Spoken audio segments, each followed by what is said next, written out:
I like the fact that you mentioned collaboration and also intelligence, because there's ongoing scrutiny around the alleged disloyalty within the army and a corresponding shake-up in service leadership. To what extent can these new service chiefs genuinely reset internal discipline, professionalism, and esprit de corps? Yeah, that is why I talked earlier on about welfare and administration. It's all encompassing. You know, the soldier marches on his or her stomach. So to a large extent, you have to make him or her comfortable to discharge his or her duties creditably well. And what are those things that you need to do? You know, you talked about, excuse me, the best form of welfare to a soldier first is training. He or she must be well trained, and then you equip him. Then you create an enabling environment. Every entitlement due to him or her is given as at when due. And remember again, some of them have been at the theaters of the operation for some years, 3, 4 years, some up to 6 years. And within that last 6 years, they have not even had maybe an interrupted 60 days with their families. Now the families tend to take care. They have children. Some of them, they have aged parents and all the rest.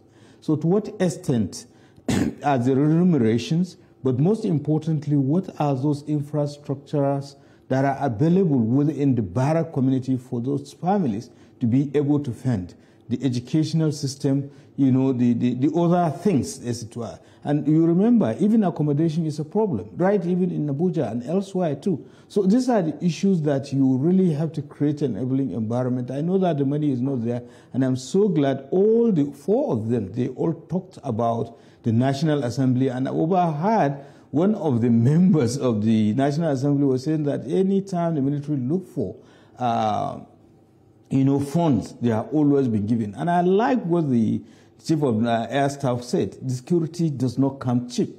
So these are the things that we have to look at it first and foremost, and that is where the Nigerian state, I mean the Nigerian people, come into play, and the government come into play, given the existential threat we are facing. So we need to really fund the military, and it is not just enough to fund them so that they can meet up with those expectations, but to make sure there is a follow-up. If you say this allocation is for XYZ expenditure, to what extent has it been effectively utilized? So monitoring and evaluation is very, very important, and that is where the National Assembly comes into play because of the oversight function.